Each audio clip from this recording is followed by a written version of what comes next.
क्या आपको बायोमोलिक्यूल्स वाले चैप्टर से डर लग रहा है? क्या आप बायोमोलिक्यूल के कॉन्सेप्ट्स को समझने में आपको दिक्कत लग रही है? बस अब आपको डरने की कोई ज़रूरत नहीं है। मैं बायोमोलिक्यूल्स के जो बेसिक कॉन्सेप्ट्स हैं उनको लेके आया हूँ। आपके सारे कॉन्सेप्ट्स को मैं बिल्कुल ईजी तरीके से आपको एक्सप्लेन करूँगा और आपको इजीली वो समझ में आ जाएगा। तो चलिए हम आज बायोमोलिक्यूल्स के जो बेसिक कॉन्सेप्ट्स हैं उनको समझने की कोशिश करेंगे, सो दैट जो हाई लेवल के कॉन्सेप्ट्स हैं, जब आप नीट में जब आप बैठेंगे तो आपको वो कॉन्सेप्ट्स जो हैं वो हाई लेवल के कॉन्सेप्ट्स को समझने में कोई भी परेशानी, कोई भी दिक्कत नहीं होगी। ये आज का जो ब्रिज कोर्स का 6th लेक्चर है। तो इसमें हम बायोमोलिक्यूल्स के बेसिक कॉन्सेप्ट्स को, अगर यहाँ पे सारे बायोमोलिक्यूल्स कंप्लीट नहीं हो पाएंगे पहले लेक्चर में, तो कोशिश करेंगे हम आगे के जो लेक्चर्स हैं उनमें सारे बायोमोलिक्यूल्स को बेसिक लेवल पे समझने की कोशिश करेंगे। ठीक है। सो आज के लेक्चर में हम डिस्कस करेंगे बायोमोलिक्यूल्स क्या होते हैं और उनकी क्लासिफिकेशन। ठीक है, कुछ बायोमोलिक्यूल्स को आज ही कंप्लीट करने की कोशिश करेंगे। सो चलिए, बायोमोलिक्यूल्स।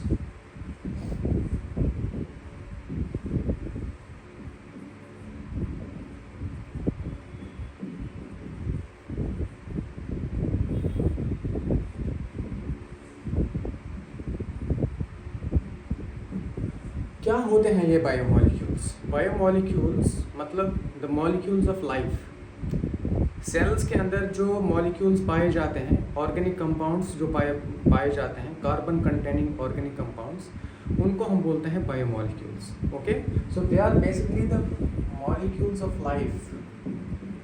मॉलिक्यूल्स ऑफ लाइफ, या हम कह सकते हैं लिविंग सेल्स या लिविंग ऑर्गेनिज्म के अंदर के जो सेल्स हैं उनके अंदर पाए जाने वाले ऑर्गेनिक कंपाउंड्स, उनको हम बोलते हैं बायोमोलिक्यूल्स। सो ये basically carbon containing organic compounds होते हैं। ठीक है, मेनली इसमें कार्बन, हाइड्रोजन, ऑक्सीजन और नाइट्रोजन, ये 4 एलिमेंट्स मेनली पाए जाते हैं। ओके, और बाकी एलिमेंट्स भी होते हैं बट मेनली ये 4 होते हैं। ठीक है, carbon, hydrogen, oxygen and nitrogen. Okay, so definition पे चलते पहले।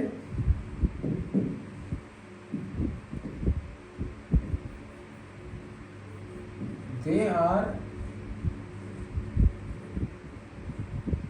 carbon-based organic compounds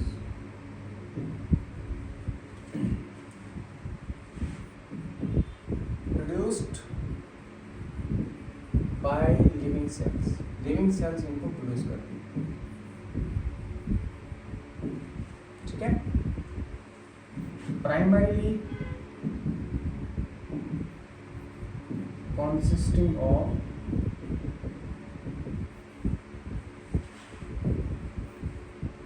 carbon, hydrogen, oxygen and nitrogen. ठीक है, so what are biomolecules? They are carbon based, ठीक है, या carbon containing, carbon based organic compounds. Organic word मैं यहाँ पे यूज़ करूँ, ऑर्गेनिक।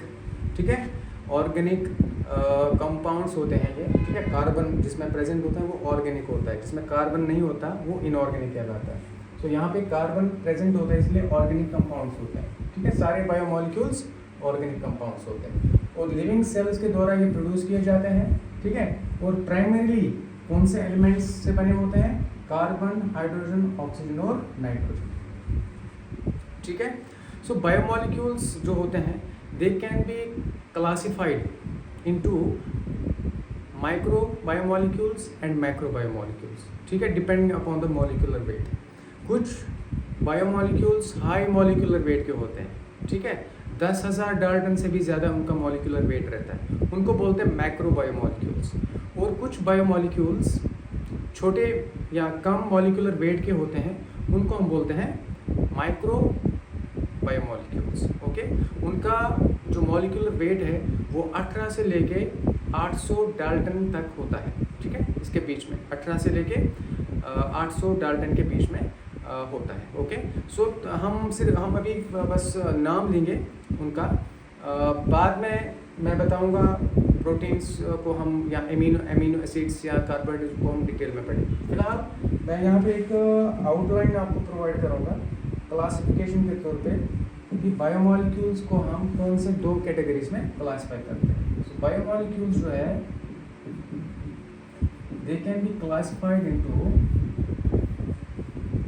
मैक्रोमॉलिक्यूल्स या मैक्रोबायोमॉलिक्यूल्स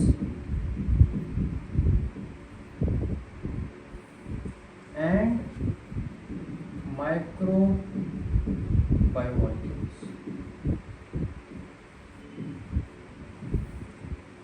ठीक है, ये हाई मॉलिक्यूलर वेट कंपाउंड्स होते हैं। इनका मॉलिक्यूलर वेट जो है, ठीक है, इनका जो मॉलिक्यूलर वेट है, मॉलिक्यूलर वेट वो 10,000 डाल्टन से ज़्यादा होता है, मोर देन 10,000 डाल्टन। और इनका मॉलिक्यूलर वेट आप देखेंगे, ठीक है, तो 18 से लेके 800 डाल्टन के बीच में होता है, या हम कह सकते हैं लेस देन 1000 डाल्टन भी कह सकते हैं। समझ के बाद सो मैक्रोबायोमॉलिक्यूल्स एंड माइक्रोबायोमॉलिक्यूल्स। मैक्रो में कौन कौन से आते हैं, एग्जाम्पल्स की हम बात करेंगे। जैसे आपने नाम सुना होगा कार्बोहाइड्रेट्स का, नाम सुना है प्यारे बच्चों कार्बोहाइड्रेट्स का। कार्बोहाइड्रेट्स देखो, कार्बोहाइड्रेट्स में भी कौन से वाले, पॉलीसेकेराइड्स,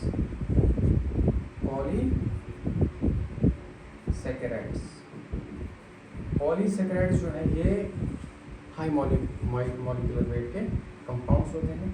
ठीक है, अच्छा आपने न्यूक्लिक एसिड्स सुना होगा, न्यूक्लिक एसिड्स आरएनए या डीएनए, इनको हम न्यूक्लिक एसिड्स बोलते हैं। जैसे RNA ribo nucleic acid, DNA मतलब डीऑक्सी राइबो न्यूक्लिक एसिड। इसी तरह से आपने लिपिड्स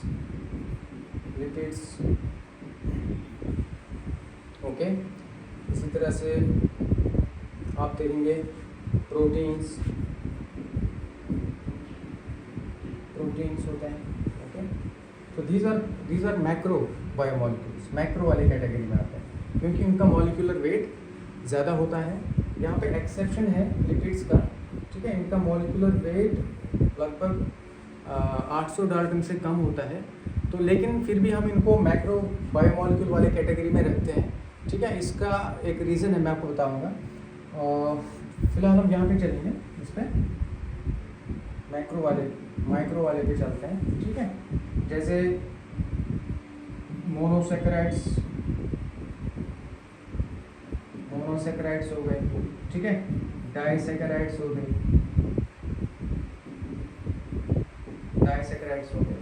ओके, जैसे न्यूक्लियोटाइड्स या न्यूक्लियोसाइड्स, जैसे न्यूक्लियोसाइड्स एक प्रकार के कंपाउंड्स होते हैं। ठीक है, डिटेल में पढ़ेंगे इनको, आपको घबराने की कोई भी ज़रूरत नहीं है। न्यूक्लियोटाइड्स ओके, जैसे अमीनो एसिड्स ओके, जैसे फैटी एसिड्स ग्लिसरॉल। ओके, ये सब जो है इनको बोलते हैं माइक्रो बायोमॉलिक्यूल्स। इनका मॉलिक्यूलर वेट 18 से 800 डाल्टन के बीच में होता है। ओके, शाबाश। So their biomolecules can be classified into 2 categories. हम इनको एक एक करके डिस्कस करने की कोशिश करेंगे। राइट डाउन इसको लिखें।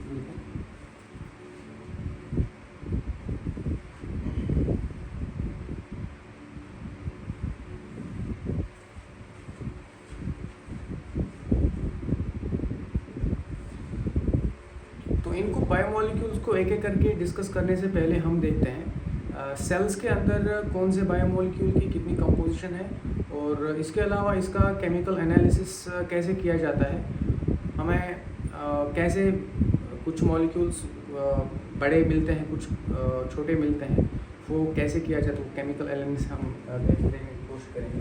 ओके, सो पहले अगर हम सेल्स के अंदर या लिविंग टिश्यू के अंदर की जब हम बात करते हैं, सबसे मोस्ट एबंडेंट कुछ पॉइंट्स, मैं इंपॉर्टेंट पॉइंट्स आपको यहाँ पे बताऊँ। Most abundant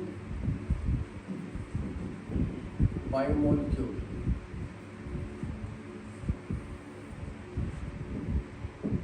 inside cells is proteins। कौन? प्रोटीन्स। ठीक है। दूसरी बात मैं आपको बताऊंगा, most abundant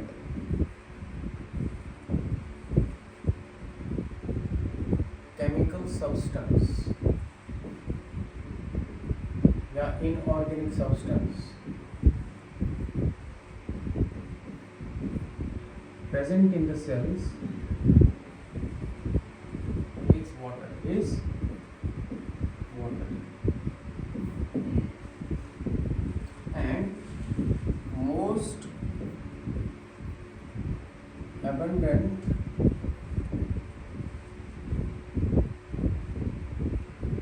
element inside the cells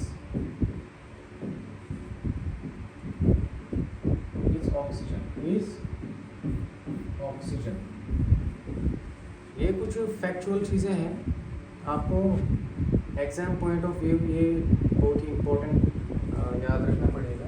okay, सो एक परसेंटेज किस बायोमोलिक्यूल की कितनी रहती है उसकी हम बात करेंगे। सबसे ज़्यादा वाटर होता है, ठीक है, सेल्स के अंदर 70 to 90%। ठीक है, फिर प्रोटीन्स। अब चूँकि वाटर बायोमोलिक्यूल नहीं है, ठीक है, इसलिए यहाँ पे मैंने लिखा most abundant biomolecule inside the cell is protein. ठीक है, तो प्रोटीन लगभग 10 से 15% होते हैं, 10 to 15% होते हैं प्रोटीन्स। सबसे ज़्यादा परसेंटेज बायोमोलिक्यूल्स की जब हम बात करते हैं तो सबसे ज़्यादा प्रोटीन्स ही पाए जाते हैं। ओके, इसके बाद न्यूक्लिक एसिड्स होते हैं। न्यूक्लिक एसिड्स लगभग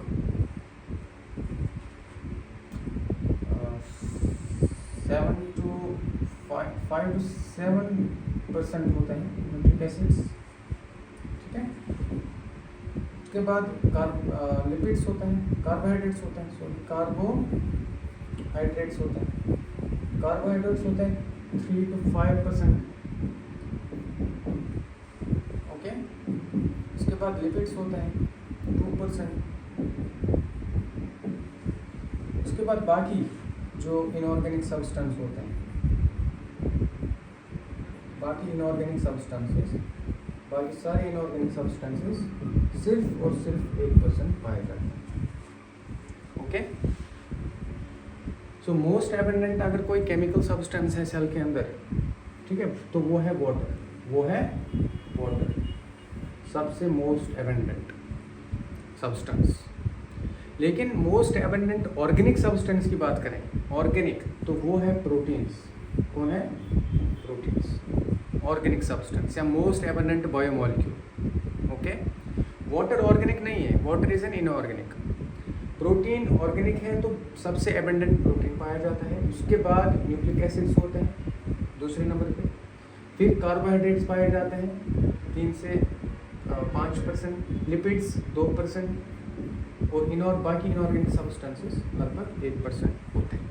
ठीक है, चलिए, ये हमने इनका कंपोजिशन देखा, केमिकल कंपोजिशन डिफरेंट बायोमोलिक्यूल्स की, कहाँ पे कौन सा कितना % पाया जाता है। ठीक है, सो नेक्स्ट हम बात करेंगे इन बायोमोलिक्यूल्स की केमिकल एनालिसिस कैसे हम करते हैं। ओके, नेक्स्ट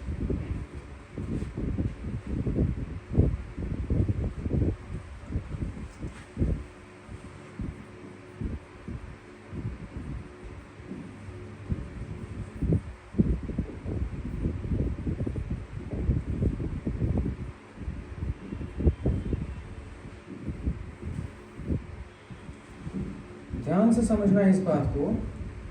जब हम एक लिविंग टिश्यू लेते हैं, इस लिविंग टिश्यू जो है ये हम कोई वेजिटेबल भी ले सकते हैं, या हम कोई पीस ऑफ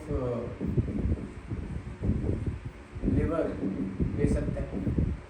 मतलब एनिमल से कोई आप टिश्यू ले सकते हैं, या प्लांट से कोई आप टिश्यू ले सकते हैं। ओके, उस टिश्यू को आप ग्राइंड करेंगे। क्या करेंगे? उस टिश्यू को आप ग्राइंड करेंगे, ठीक है, यूजिंग मोर्टार एंड पेसल। आपने देखा होगा मोर्टार एंड पेसल जो है इस तरह का, ठीक है, मोर्टार एंड पेसल। इसमें आप इस टिश्यू को क्या करेंगे? ग्राइंड करेंगे, ठीक है, इसको क्रश करेंगे। Okay, in presence of an acid called as trichloroacetic acid.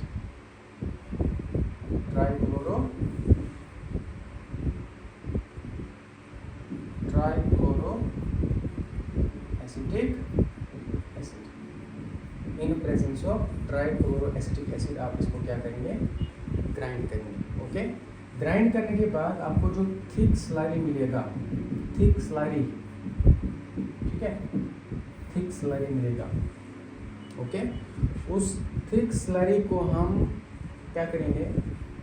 Cotton cloth के प्रेजेंस में, ठीक है, उसको एक कप डालेंगे हम कॉटन क्लॉथ का या चीज़ क्लॉथ, ठीक है, उसमें हम ये पूरा स्लरी डालेंगे और उसको फिर स्ट्रेन करेंगे। स्ट्रेन काफ़ी ज़ोर से, जैसे आपने वहाँ पे देखा होगा जो डेयरी में जो चीज़ बनाते हैं, ठीक है, वो पूरा कपड़े में उसको लपेटते हैं, उसके बाद उसको स्ट्रेन करते हैं सो दैट वो पानी जो है वो फिल्टर हो जाए।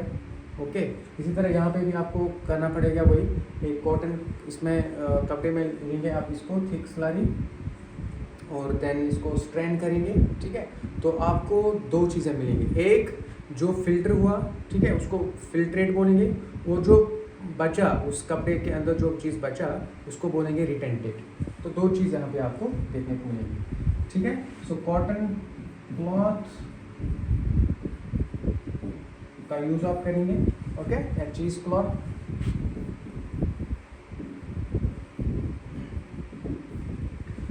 ठीक है, इसको स्ट्रेन करेंगे आप, ठीक है, काफ़ी जोर से आप इसको ऐसे स्ट्रेन करेंगे सो दैट यहाँ पे आपको दो कंपोनेंट्स मिलेंगे। दो कंपोनेंट्स आपको मिलेंगे। एक कंपोनेंट को हम फिल्ट्रेट बोलेंगे। फिल्ट्रेट क्यों बोलेंगे उसको? क्योंकि उसके अंदर के जो चीज़ें हैं वो एसिड के अंदर घुल चुकी हैं, ओके, वो घुल जाएंगी एसिड के अंदर और घुलने के बाद फिर वो इजीली क्या हो जाएंगे? फिल्टर हो सकते हैं, ठीक है। सो एक पूल जो है उसको हम फिल्ट्रेट बोलेंगे, दूसरे पूल को हम क्या बोलेंगे? क्या?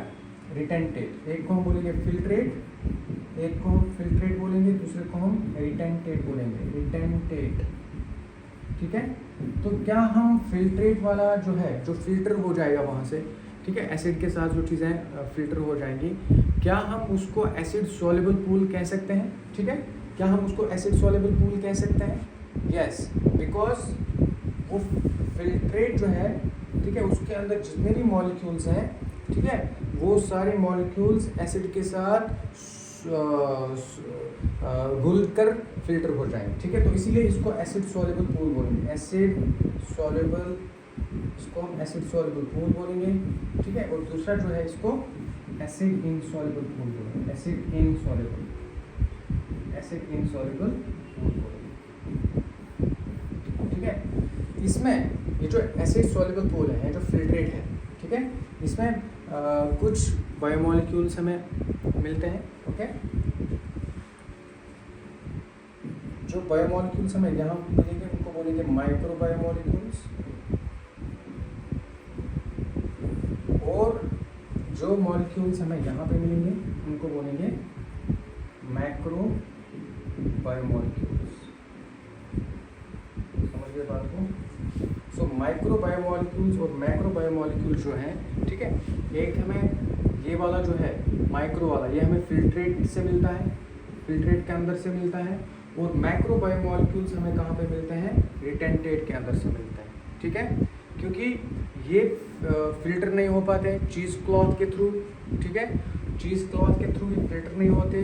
क्यों नहीं होते? क्योंकि इनका मॉलिक्यूलर वेट बहुत बड़ा होता है और ये एसिड के अंदर घुल नहीं पाते, ठीक है। सो इनको हम माइक्रो बायोमॉलिक्यूल्स क्यों बोलते हैं, ठीक है, क्योंकि इनका मॉलिक्यूलर वेट कम होता है। और एसिड सॉल्युबल इसलिए बोलते हैं क्योंकि ये एसिड के साथ घुल जाते हैं और फिल्ट्रेट की फॉर्म में वो नीचे आ जाते हैं। ओके, सो बायोमॉलिक्यूल्स जो है, बायोमॉलिक्यूल्स को हमने इस तरह से केमिकली एनालाइज किया तो हमें कुछ बायोमॉलिक्यूल्स छोटे देखने को मिले, कुछ बायोमॉलिक्यूल्स हमें बड़े साइज़ के देखने को मिले। सो इस तरह से हमने इनको क्लासिफाई किया माइक्रोबायोमॉलिक्यूल्स में और मैक्रोबायोमॉलिक्यूल्स में। इसकी एग्जांपल मैंने आपको पहले बता दी है। माइक्रोबायोमॉलिक्यूल्स में कौन कौन से आते हैं? देखिए, अमीनो एसिड्स आएंगे इसमें, ठीक है, इसमें मोनोसेकेराइड्स आएंगे, इसमें डाइसेकेराइड्स आएंगे, इसमें न्यूक्लियोटाइड्स एंड न्यूक्लियोसाइड्स आएंगे। ओके, अच्छा, इसमें फैटी एसिड्स आएंगे, इसमें ग्लाइसरॉल आएगा, वो सब जो है, ठीक है, इसमें पाए जाते हैं। मैक्रो वाले में क्या आएंगे? मैक्रो वाले में बड़े लार्ज साइज़ के जो मॉलिक्यूल्स हैं, ठीक है, जिनका मॉलिक्यूलर वेट 10,000 डाल्टन से ज़्यादा होता है, ठीक है, इनका मॉलिक्यूलर वेट देखा गया है, इनका मॉलिक्यूलर वेट जो है वो 10,000 डाल्टन से ज़्यादा होता है। ओके, 10,000 डाल्टन से ज़्यादा होता है। इनका मॉलिक्यूलर वेट जो है 18 to 800 डाल्टन के बीच में पाया जाता है, ठीक है। अच्छा, ओके, तो इसमें बड़े बड़े लार्ज साइज वाले मॉलिक्यूल्स आते हैं, जैसे मैंने आपको बताया पॉलीसेकेराइड्स आते हैं इसमें, ठीक है, इसमें आते हैं न्यूक्लिक एसिड्स, जैसे डीएनए हो गया, आरएनए हो गया, ठीक है, इसमें आते हैं लिपिड्स। क्या आते हैं इसमें? लिपिड्स। हालांकि लिपिड्स का मॉलिक्यूलर वेट कम होता है, ओके, बट लिपिड्स जो है, क्योंकि वो प्लाज्मा मेम्ब्रेन का पार्ट होता है लिपिड, क्योंकि हमने कल ही पढ़ा, अगर आपने ध्यान दिया होगा पिछले लेक्चर में आपने देखा होगा कि जो सेल मेम्ब्रेन होता है उसमें एक कंपोनेंट है, उसको फॉस्फोलिपिड्स के नाम से जानते हैं। सो उसमें लिपिड्स बेसिकली कंपोनेंट होता है, ठीक है। सो लिपिड्स जब हम इस किसी टिश्यू को जब हम ग्राइंड करते हैं तो जो लिपिड होता है ये पीसेस में कट हो जाता है, ठीक है, पीसेस में कट होता है तो पूरे तरीके से ग्राइंड नहीं हो जाता, पीसेस में कट हो जाता है। बाद में वो पीसेस जो हैं वो फिर से रिकॉयल होके वेजिकल्स बनाते हैं, वो वेजिकल्स फिर क्लॉथ के थ्रू फिल्टर नहीं हो पाते, इसीलिए हमें ये इनसॉल्युबल पूल में मिलता है। कौन? लिपिड्स की मैं बात कर रहा हूँ। लिपिड्स क्या होते हैं? लिपिड्स हालांकि इनका मॉलिक्यूलर वेट देखा जाए तो 800 डाल्टन से कम होता है, ठीक है, तो ये कौन से कैटेगरी में आना चाहिए? लिपिड इनसॉल्युबल सॉल्युबल में आना चाहिए, क्योंकि इनका मॉलिक्यूलर वेट कम होता है, 18 से 800 डाल्टन के बीच में होता है कि नहीं होता है? ओके, तो लेकिन हम इसको मैक्रो मॉलिक्यूल क्यों बोलते हैं? एनसीईआरटी में ये लाइन क्लियरली मेंशन है कि लिपिड्स जो हैं they are not strictly macro molecules. Why? Because क्योंकि वो एसिड इनसॉल्युबल पूल के अंदर आपको मिलते हैं, ठीक है, और इनका मॉलिक्यूलर वेट जो है, मॉलिक्यूलर वेट, ठीक है, वो 800 डाल्टन और 800 से 1800 डाल्टन के बीच में पाया जाता है। ओके, शाबाश। सो डिफरेंट एग्जांपल्स हमने इसके डिस्कस कर लिए हैं। तो ये केमिकल एनालिसिस करने के बाद हमें ये सारी चीज़ों का पता चलता है, कौन सा मॉलिक्यूल छोटा है और कौन सा मॉलिक्यूल बड़ा है, किसका मॉलिक्यूलर वेट कितना है, ठीक है। आगे हम पढ़ेंगे इन बायोमॉलिक्यूल्स को एक एक करके, हम इसको डिस्कस करेंगे, ठीक है। Write down.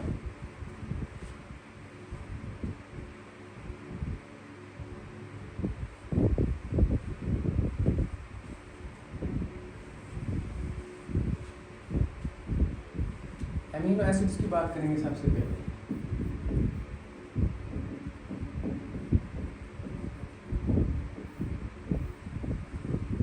अमीनो एसिड्स छोटे मॉलिक्यूल्स हैं, micro biomolecules lipid soluble pool में हमें देखने को मिलते हैं। और amino acids they are the building blocks of proteins, building blocks of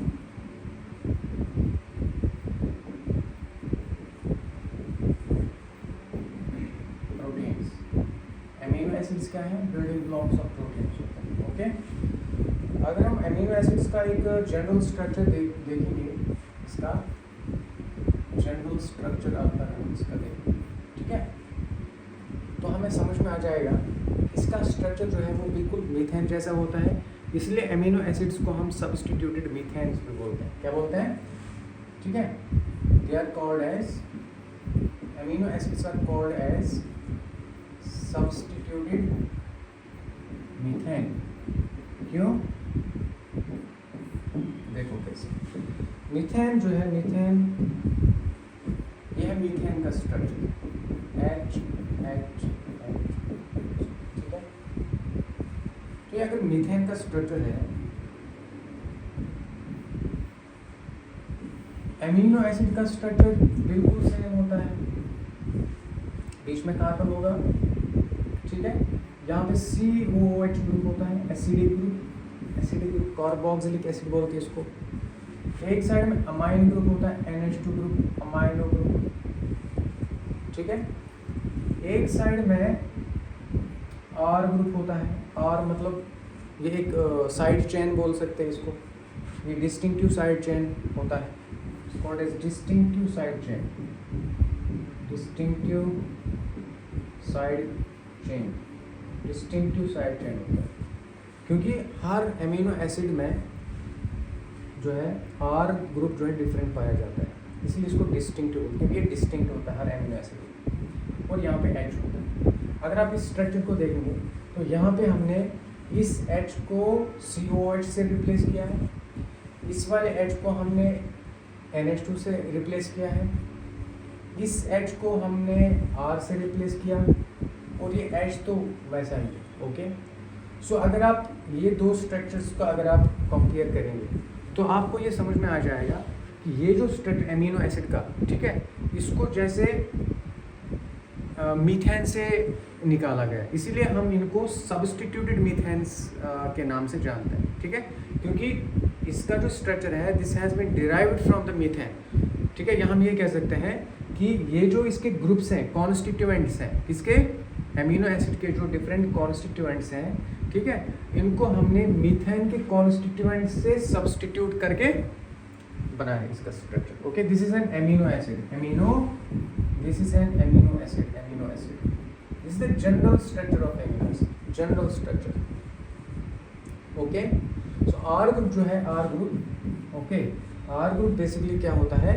distinct, इसको डिस्टिंक्टिव साइड चेन के नाम से जानते हैं। हर एमिनो एसिड में आर ग्रुप क्या होता है? अलग होता है, ठीक है, डिफरेंट होता है, इसलिए हर एमिनो एसिड, ठीक है, अगर कहा जाए, अगर आपसे पूछा जाए कि एमिनो एसिड जो है उसका जो डिफरेंस है, उसकी जो प्रॉपर्टीज़ है वो किस पे डिपेंड है?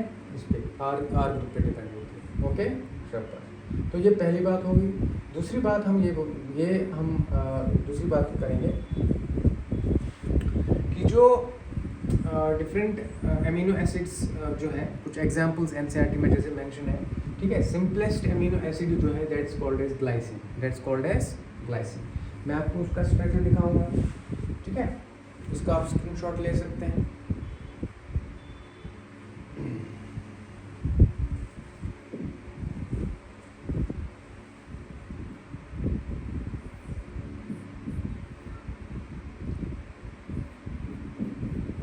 एक एमिनो एसिड ये है, ये एसिडिक ग्रुप है, इसमें ये अमाइन ग्रुप है, इसलिए इसको अमाइनो एसिड के नाम से जानते हैं।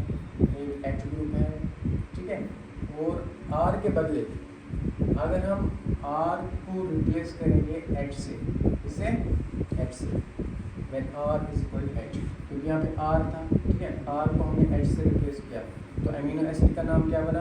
ग्लाइसिन।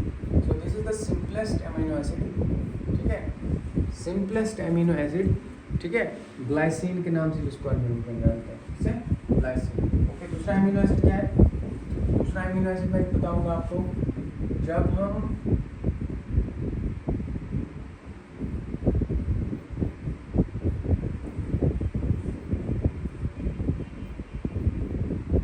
R को रिप्लेस करेंगे मिथाइल ग्रुप से, किससे? मिथाइल ग्रुप से, ठीक है, when R is equal CH3 मतलब मिथाइल। ओके, तो इस एमिनो एसिड का नाम बनता है क्या? इस अमीनो एसिड को हम एलेनिन के नाम से जानते हैं, एलेनिन। अमीनो एसिड को क्या बोलते हैं? एलेनिन। ठीक है, और एक अमीनो एसिड हम लेंगे, कौन सा वाला लेंगे?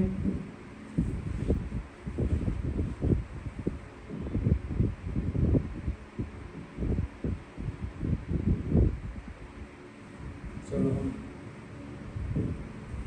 फिर से लिखते हैं ये वाला, this is COH, this is NH2, this is H and this is CH3। इसको हम एलेनिन के नाम से जानते हैं, एलेनिन। ओके, इसी तरह से और एक अमीनो एसिड लेंगे हम, COOH।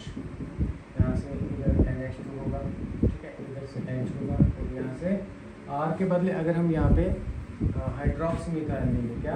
CH2OH, called as hydroxy methyl, then R is called CH2OH, ठीक है। Then this is called as serine, then the amino acid is called as serine। Okay, तो 3 प्रकार के अमीनो एसिड्स मैंने आपको बताया। 3 प्रकार के अमीनो एसिड जो है, डिफरेंट अमीनो एसिड्स, किस बेसिस पे ये डिफरेंट है, क्यों डिफरेंट है, कहाँ पे डिफरेंट है? आर ग्रुप इसका डिफरेंट, इसका आर जो है, ठीक है, when R is replaced by H, when R is replaced by H, ठीक है, आर की जगह जब हम एच लगाते हैं तो ग्लाइसिन कौन सा बनेगा? अमीनो एसिड कौन सा बनेगा? ग्लाइसिन। जब आर की जगह हम मिथाइल ग्रुप लगाएंगे CH3, तो क्या बनेगा? एलेनिन बनेगा। इसी तरह यहाँ पे हाइड्रोक्सी मिथाइल लगाएंगे तो अमीनो एसिड क्या बनेगा? सीरीन बनेगा। ठीक है, सिंपल है, कोई मसला नहीं है इसमें। Okay, so let's move. जो अमीनो एसिड्स होते हैं, ठीक है, नेक्स्ट पॉइंट मैं आपको बताऊंगा, बहुत ही इंपॉर्टेंट है। ठीक है, इसको पहले आप लिखो। नेक्स्ट पॉइंट मैं आपको बताऊंगा, एक अमीनो एसिड जो होता है, ठीक है, एक अमीनो एसिड जो है वो एम्फोटेरिक नेचर का होता है।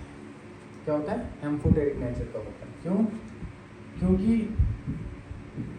उस पे दोनों पॉजिटिव और नेगेटिव चार्जेस होते हैं। क्या होता है? जब एक अमीनो एसिड जो है उस पे जब दोनों चार्ज्ड ग्रुप्स प्रेजेंट रहेंगे, positive as well as negative, then इस नेचर को बोलेंगे हम एम्फोटेरिक नेचर। क्या बोलेंगे इसको? Amphoteric nature. क्योंकि इसके जो डिफरेंट ग्रुप्स है, ठीक है, इसका बिहेवियर, जो COH वाला ग्रुप जो है एसिडिक ग्रुप, इसका बिहेवियर अलग है, और एमाइन ग्रुप जो है ये वाला, इसका बिहेवियर अलग है। ठीक है, ये प्रोटॉन को एक्सेप्ट करके पॉजिटिव चार्ज लाएगा अपने ऊपर, और ये प्रोटॉन को लूज करके अपने आप पे नेगेटिव चार्ज लाएगा। तो ये, लेकिन ये कब होता है ऐसा, ये सिचुएशन कब आती है अमीनो एसिड? याद रखना, ये एक पर्टिकुलर pH वैल्यू पे आता है। ठीक है, at particular pH value the amino acid behaves as a dipolar ion. This dipolar ion is called as zwitter ion, is called as zwitter ion या डाइपोलर आयन। इसको डाइपोलर आयन के नाम से जानते हैं या ज़्विटर आयन। ये खास एक पर्टिकुलर pH पे होता है, एट पर्टिकुलर pH, जिस पर्टिकुलर pH को हम आइसो इलेक्ट्रिक पॉइंट के नाम से जानते हैं, आइसो इलेक्ट्रिक पॉइंट। ठीक है, तो what is isoelectric point?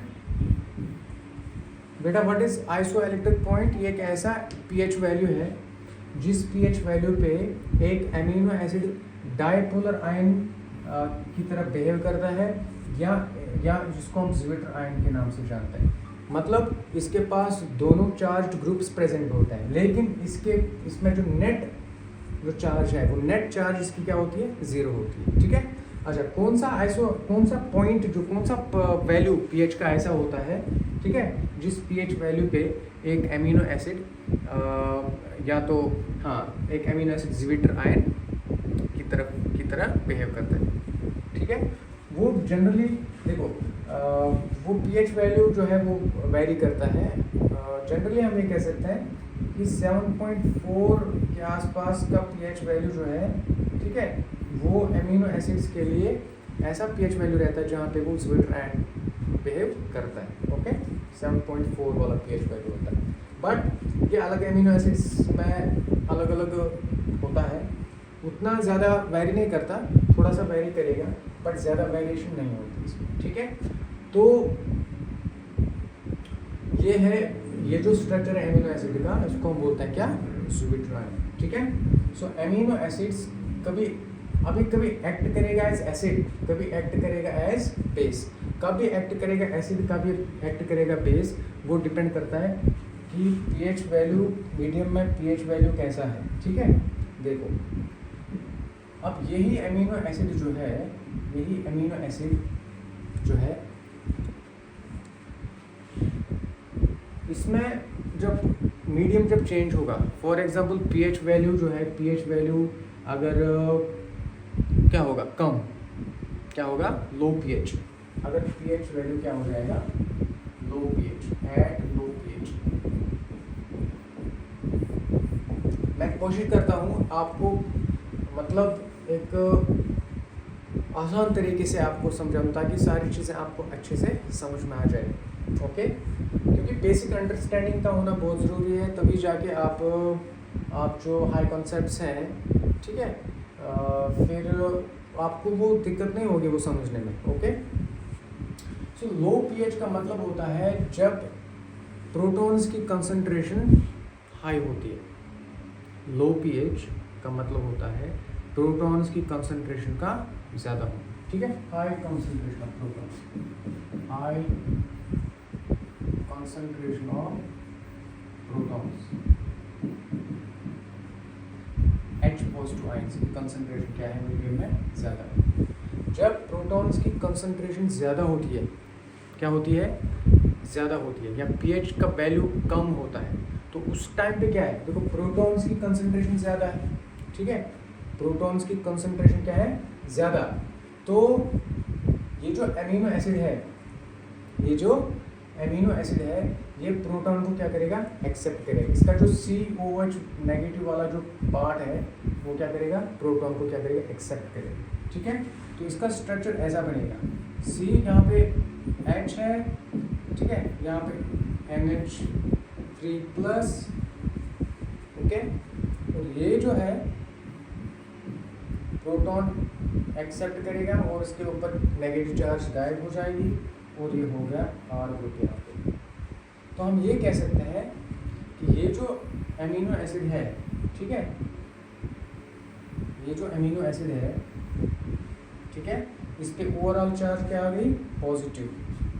Overall charge positive आएगी, इसलिए ये अमीनो एसिड एक्ट करेगा एज एसिडिक अमीनो एसिड। ठीक है, ये एसिडिक अमीनो एसिड बिहेव करेगा। ओके, अब ये अमीनो एसिड कब बेस एक्ट करता है, जब प्रोटॉन्स की कंसंट्रेशन क्या हो, लो या हाई पीएच वैल्यू हो जाए, at high pH, at high pH, या when concentration of proton is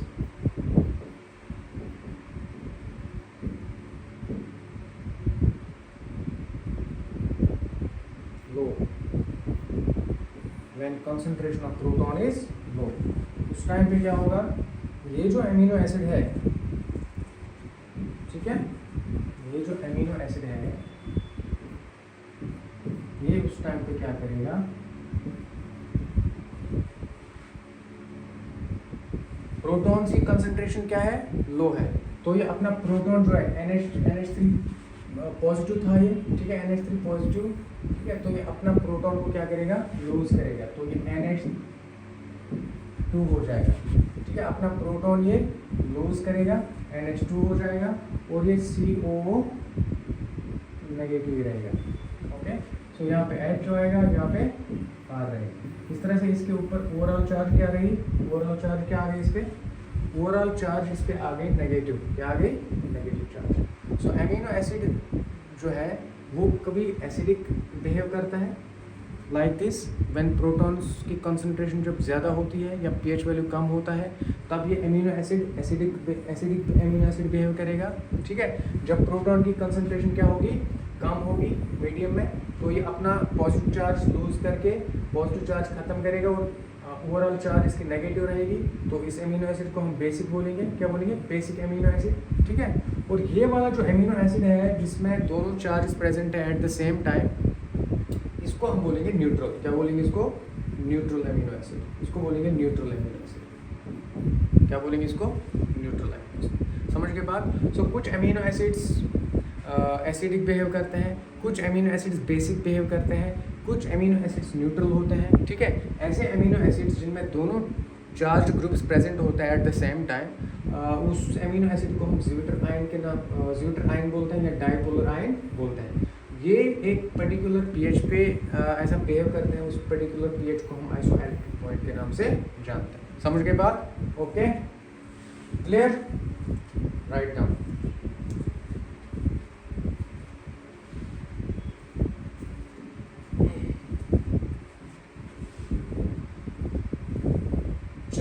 बात करेंगे essential amino acids. Essential and non essential amino acids क्या होते हैं? Essential amino acids and non essential amino acids क्या होते हैं? Amino acids. Essential amino acids ऐसे अमीनो एसिड्स होते हैं जिनको हमारी बॉडी सिंथेसाइज नहीं करती और हमें उनको डाइट से लेना ज़रूरी पड़ता है। ठीक है। ठीक है। ये not synthesized by our body, हमारी बॉडी इनको सिंथेसाइज नहीं करती। ठीक है। And they need to be taken through diet. इनको डाइट के थ्रू लेना बहुत ज़रूरी होता है। ठीक है। इसलिए इनको हम बोलते हैं एसेंशियल अमीनो एसिड्स। क्या बोलते हैं? एसेंशियल। क्यों बोलते हैं? क्योंकि डाइट के थ्रू लेना बहुत ज़रूरी है। ठीक है। There are 20 essential amino acids. 20 essential amino acids. 20 essential amino acids. कितने प्यारे बच्चों? कितने हमारी बॉडी में कितने essential amino acids होते हैं? 20 amino acids. 20 essential amino acids होते हैं। ठीक है। अच्छा, then non essential amino acids क्या होते हैं? जिनको हमारी बॉडी सिंथेसाइज करती है और हमें उनको डाइट से लेना ज़रूरी नहीं। ओके। अच्छा, एसेंशियल अमीनो एसिड्स के नाम आपको पता होने चाहिए। मैं आपको एक लिस्ट प्रोवाइड करूँगा। ठीक है। तो आप इन एसेंशियल अमीनो एसिड्स को याद करेंगे। ठीक है। मैं अल्फ़ाबेटिकल ऑर्डर में चलूँगा। Alanine, arginine,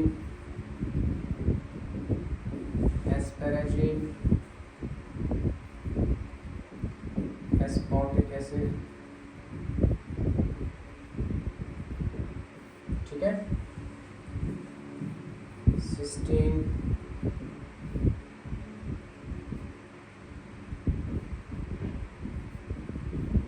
glutamine, glutamic acid, glycine, histidine,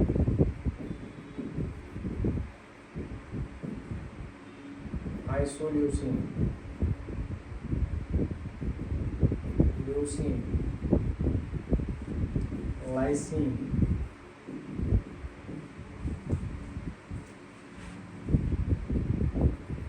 methionine,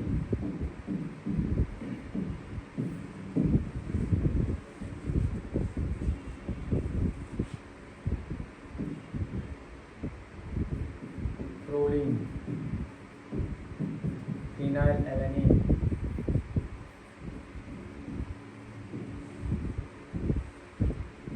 serine,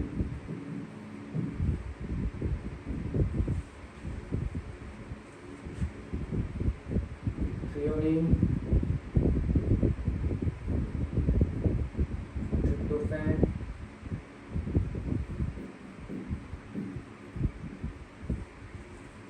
tyrosine, valine. कितने आ गए प्यारे बच्चों? 1 2 3 4 5 6 7 8 9 10 11 12 13 14 15 16 17 18 19 20। 20 अमीनो एसिड जो हैं they are essential amino acids, they are called as essential amino acids. इनमें कुछ एसिडिक है, ठीक है, कुछ एसिडिक अमीनो एसिड्स हैं, कुछ बेसिक अमीनो एसिड्स हैं। इनमें से कुछ सल्फ़र कंटेनिंग अमीनो एसिड्स हैं जिनमें सल्फ़र प्रेजेंट होता है, जैसे जैसे सिस्टीन हो गया, ठीक है, सिस्टीन हो गया, मिथ्योनिन हो गया, ठीक है, सिस्टीन और methionine they are called as sulphur containing amino acids. कुछ एलिफैटिक अमीनो एसिड्स होते हैं, ओके, कुछ रिंग फॉर्म में होते हैं एरोमेटिक, जैसे फिनाइल एलेनिन हो गया, ठीक है, ठीक है, फिनाइल एलेनिन हो गया, ट्रिप्टोफैन हो गया, ठीक है, प्रोलीन हो गया, ठीक है, दे आर एरोमेटिक, ओके।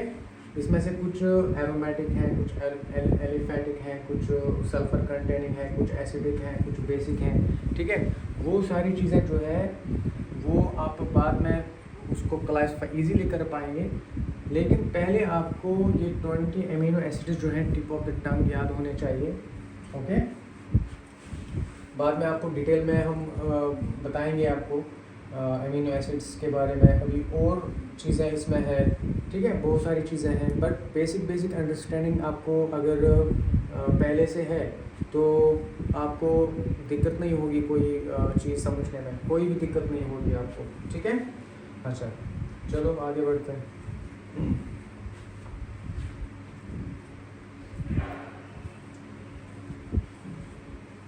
तो अमीनो एसिड्स जो है इसके हमने टाइप्स पढ़ लिए, ओके।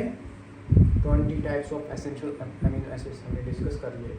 सो अभी हम डिस्कस करने वाले हैं कि अमीनो एसिड्स जो है आपस में कैसे मिलते हैं। पेप्टाइड मतलब क्या होता है? Peptide, what is a peptide? Peptide ऐसे कंपाउंड्स होते हैं, कंपाउंड्स हैविंग 2 और मोर अमीनो एसिड्स। वो कंपाउंड्स जिनमें 2 या 2 से ज़्यादा अमीनो एसिड्स प्रेजेंट होते हैं उनको बोलते हैं पेप्टाइड्स। अब peptides can be dipeptide, peptides can be dipeptide. जैसे 2 अमीनो एसिड्स अगर आपस में मिले हैं तो डाइपेप्टाइड बोलेंगे, ठीक है। They can be ओलिगोपेप्टाइड्स,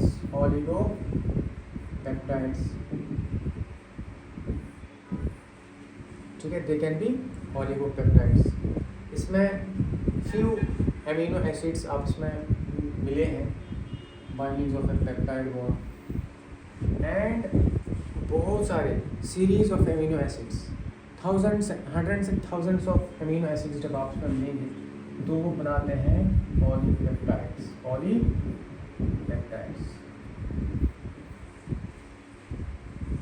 okay. So dipeptide में 2 अमीनो एसिड्स आपस में जुड़ेंगे तो डाइपेप्टाइड कैसा बनेगा, कैसे डाइपेप्टाइड बनेगा और पेप्टाइड बॉन्ड की फॉर्मेशन कैसे होगी मैं आपको बता दूं।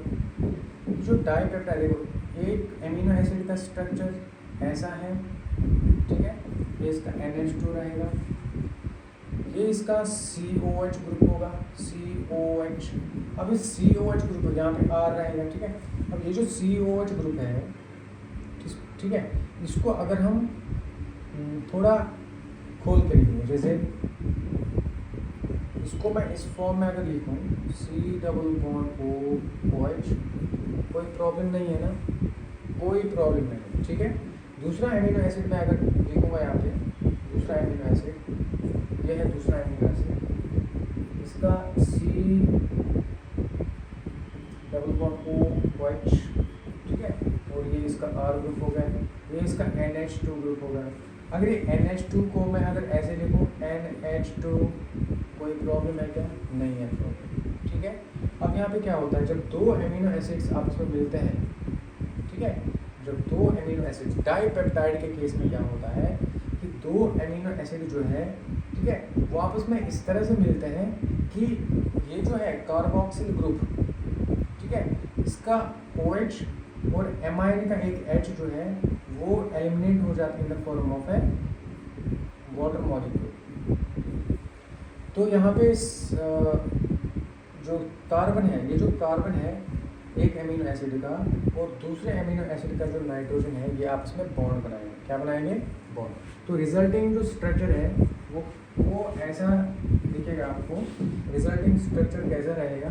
ऐसा देखो, एक अमीनो एसिड है, ठीक है, ये R होगा, ये NH2 था, ये C double bond O, okay, इसका OH निकल गया और ये बॉन्ड जो है इसका C जो है डायरेक्टली किसके साथ बॉन्ड बनाएगा?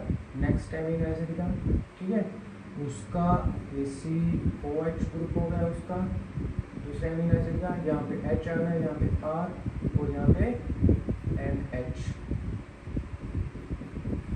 तो ये जो बॉन्ड यहाँ पे डेवलप हुआ, ये जो बॉन्ड यहाँ पे डेवलप हुआ कार्बन और नाइट्रोजन के दरमियान, इसको बोलते हैं पेप्टाइड बॉन्ड। क्या बोलते हैं इसको? Peptide bond. पेप्टाइड बॉन्ड इसको बोलते हैं पेप्टाइड बॉन्ड, ठीक है। ये पेप्टाइड बॉन्ड कब बना? ठीक है, इसके दरमियान बना।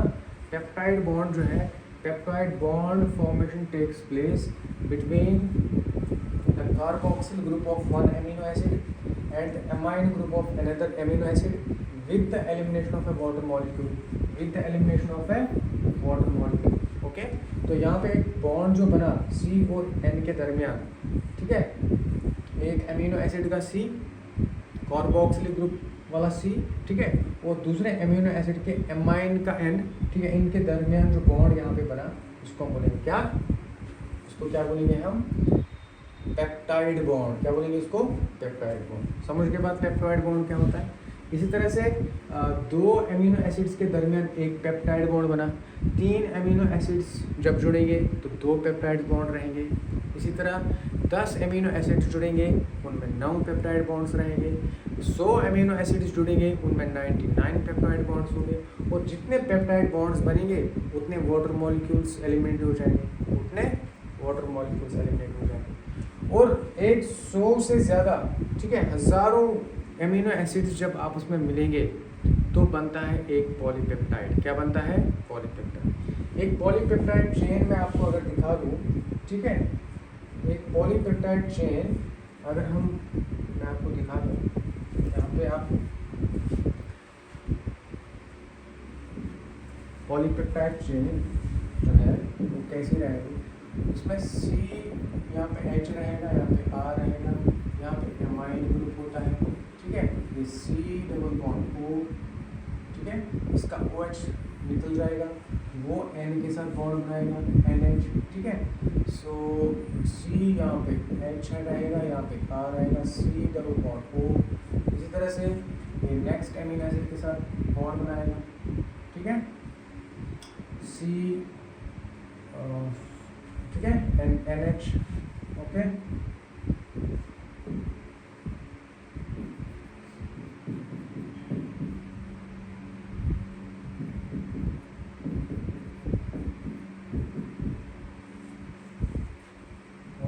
ठीक है, इस तरह से होते होते होते ये बहुत सारे एमिनो एसिड्स आपस में जुड़ेंगे, ठीक है। नेक्स्ट एमिनो एसिड जो है हम यहाँ पे दिखाएंगे, नेक्स्ट एमिनो एसिड जो है यहाँ पे बॉन्ड दिखाएंगे पहले इसका, ठीक है, ये N के साथ,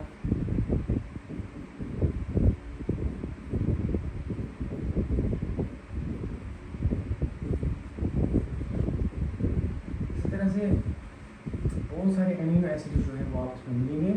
और लास्ट एमिनो एसिड जो है, ये मान लो ये लास्ट एमिनो एसिड है, ठीक है, इसका NH, R, C, OH, मान लो इस लास्ट एमिनो एसिड, ओके। बहुत सारे एमिनो एसिड्स आपस में जैसे जुड़ेंगे by means of peptide bonds. ये जो बॉन्ड्स आपको दिख रहे हैं they are called as peptide bonds, they are called as peptide bonds, okay. So इसमें ये जो चेन है, ठीक है, पॉलीपेप्टाइड चेन बोलेंगे इसको, this what is called as polypeptide chain. और इस पॉलीपेप्टाइड चेन में दो टर्मिनल्स आपको देखने को मिलेंगे।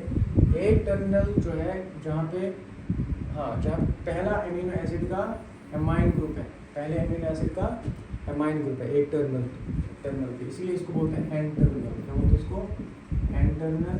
और लास्ट जो अमीनो एसिड है, ठीक है, उसमें कौन सा ग्रुप है? COH ग्रुप, इसीलिए इस टर्मिनल को बोलते हैं सी टर्मिनल। क्या बोलते हैं इसको? C terminal. इसको एन टर्मिनल बोलेंगे, इसको सी टर्मिनल बोलेंगे, ठीक है, इसको एन टर्मिनल बोलेंगे, इसको सी टर्मिनल बोलेंगे। तो ये लंबी सी चेन जो आप देखने को मिल रही है जो आपको, ठीक है, बहुत सारे अमीनो एसिड्स को मिलके बहुत सारे अमीनो एसिड्स जब आपस में मिलते हैं तो एक बहुत बड़ी एक चेन बनाती है, इसको बोलते हैं पॉलीपेप्टाइड चेन। तो पॉलीपेप्टाइड चेन ही क्या बनाता है? प्रोटीन बनाता है। समझ के बाद? सो जैसे पहले मैंने बताया था आपको, amino acids are the building blocks of proteins. तो यहाँ पे आपको ये इजीली समझ में आ गया, ये अमीनो एसिड एक अमीनो एसिड है, ये दूसरा है, ठीक है, ये तीसरा अमीनो एसिड रेसिड्यू, इसको बोलेंगे। हर अमीनो एसिड को पॉलीपेप्टाइड चेन के अंदर हर अमीनो एसिड को हम अमीनो एसिड रेसिड्यू के नाम से जानते हैं। क्या जानते हैं? Amino acid residue, amino acid residue के नाम से जानते हैं। तो ये एक अमीनो एसिड रेसिड्यू हो गया, ये दूसरा हो गया, ये तीसरा हो गया, ठीक है, ये चौथा हो गया, ये पांचवा। बहुत सारे amino, hundreds of amino acids जब आपस में मिलेंगे, थाउजेंड्स ऑफ अमीनो एसिड्स मिलेंगे तो पॉलीपेप्टाइड चेन बनेगी जिसको हम क्या बोलेंगे? प्रोटीन्स। बन गया प्रोटीन, ठीक है। तो ये प्रोटीन जो है बेसिकली क्या होता है, ठीक है, ये प्रोटीन का एक बैकबोन जिसको हम बोलते हैं। ये जो पॉलीपेप्टाइड की जो चेन है, ये प्रोटीन का क्या है? बैकबोन। इसमें बहुत सारे बॉन्ड्स डेवलप होने के कारण, ठीक है, बाद में हाइड्रोजन बॉन्ड बनता है, डेवलप होता है, डाइसल्फाइड बॉन्ड्स बनते हैं इसमें क्या बोलते हैं इसको? हाइड्रोजन बॉन्डिंग डेवलप हो जाती है, ठीक है, इसमें हाइड्रोफोबिक इंटरेक्शंस डेवलप हो जाते हैं, इलेक्ट्रोस्टैटिक बॉन्ड्स इसमें डेवलप हो जाते हैं। तो वो सारे बॉन्ड्स डेवलप होने के कारण इसमें क्या हो जाती है? चेन में फोल्डिंग डेवलप हो जाती है, ठीक है। तो अलग अलग स्ट्रक्चर बनते हैं, तो उन स्ट्रक्चर्स को हम सेकेंडरी क्वार्टनरी या tertiary, secondary tertiary and quaternary structures बोलते हैं। सो वो जो है वो अलग टॉपिक है, मतलब बाद का टॉपिक है वो। तो बेसिक स्ट्रक्चर जो रहता है प्रोटीन का, ठीक है, प्राइमरी स्ट्रक्चर उसको हम बोलते हैं, वो यही बनाता है पॉलीपेप्टाइड की जो लंबी सी चेन होती है। समझ गए बात? ठीक है। सो यहाँ पे अमीनो एसिड्स जो है, अमीनो एसिड्स वाला जो टॉपिक है, ठीक है, उसका बेसिक जो चीज़ें हैं वो मैंने आपको बता दी। किस तरह से अमीनो एसिड्स आपस में मिलते हैं और प्रोटीन्स बनाते हैं वो भी आपने समझा। अमीनो एसिड्स का जनरल स्ट्रक्चर आपने समझा, ठीक है। अमीनो एसिड्स क्या होते हैं और उनको अमीनो एसिड्स क्यों बोलते हैं? क्योंकि एमाइन ग्रुप भी प्रेजेंट है, एसिड ग्रुप भी प्रेजेंट है, इसलिए अमीनो एसिड बोलते हैं। इसी तरह सब्स्टिट्यूटेड मीथेन्स होते हैं। ये मीथेन का स्ट्रक्चर जैसा मीथेन रहता है वैसा इनका स्ट्रक्चर होता है, ओके। और आपने डिफरेंट अमीनो एसिड्स पढ़े। अच्छा, अमीनो एसिड्स का बिहेवियर, कब ये एसिडिक बिहेव करते हैं, कब बेसिक बिहेव करते हैं, कब ये न्यूट्रल बिहेव करते हैं। आइसो इलेक्ट्रिक पॉइंट क्या होता है, ज्विटर आयन क्या होता है, डाइपोलर आयन क्या होता है, वो सारी चीज़ें आपने समझी, ठीक है। ये स्लाइड्स में आपने वो सारी चीज़ें समझी। अच्छा, पेप्टाइड क्या होता है, कैसे पेप्टाइड बॉन्ड की फॉर्मेशन कैसे होती है, ठीक है। Peptide bond is formed between the carboxyl group of one amino acid and the amine group of another amino acid, ठीक है, with the elimination of water molecule. इनके दरमियान वाटर मॉलिक्यूल एलिमिनेट हो जाता है। इससे पहले हमने amino acids 20 essential amino acids मैंने आपको बताया, essential and non essential amino acids मैंने आपको बताया, ठीक है। बहुत ही इंपॉर्टेंट है ये, ठीक है। इसी तरह से यहाँ पे मैंने जैसे आपको बताया था न्यूट्रल अमीनो एसिड्स क्या होता है, कब ये न्यूट्रल बिहेव करते हैं, ठीक है। ज्विटर आयन क्या है, डाइपोलर आयन क्या है, कब एक अमीनो एसिड एक्ट करता है एसिडिक, ओके, जब उसके ऊपर ओवरऑल चार्ज क्या आती है, पॉजिटिव आती है। कब आती है ओवरऑल चार्ज पॉजिटिव? जब लो पीएच होता है या प्रोटॉन्स की कंसंट्रेशन हाई होती है, ठीक है। कब ये अमीनो एसिड कब बेसिक बिहेव करता है, ठीक है, जब प्रोटॉन्स की कंसंट्रेशन लो होगी या पीएच वैल्यू हाई होगा, तब इसके ऊपर ओवरऑल चार्ज नेगेटिव होगी, तो ये बेसिक बिहेव करेगा। समझ गए बात? इसी तरह से आपने देखा होगा ये 3 प्रकार के अमीनो एसिड्स मैंने आपको बताए। 3 प्रकार के अमीनो एसिड्स जो होता है, ठीक है, वो किस बेसिस पे अलग है? आर ग्रुप के बेसिस पे अलग है, ठीक है। अलग अलग अमीनो एसिड्स अलग इसलिए हैं क्योंकि उनमें आर अलग होता है, डिस्टिंक्ट होता है, इसलिए आर को हम डिस्टिंक्टिव साइड चेन के नाम से जानते हैं। जैसे ये ग्लाइसिन हो गया, ये एलेनिन हो गया, ये सीरिन हो गया। ओके, अच्छा, इसके अलावा ठीक है, जनरल स्ट्रक्चर जब मैंने यहाँ पे बताया था आपको जनरल स्ट्रक्चर एमिनो एसिड्स का। ओके, हमने डिफरेंट बायोमोलिक्यूल्स की क्लासिफिकेशन पढ़ी, ठीक है।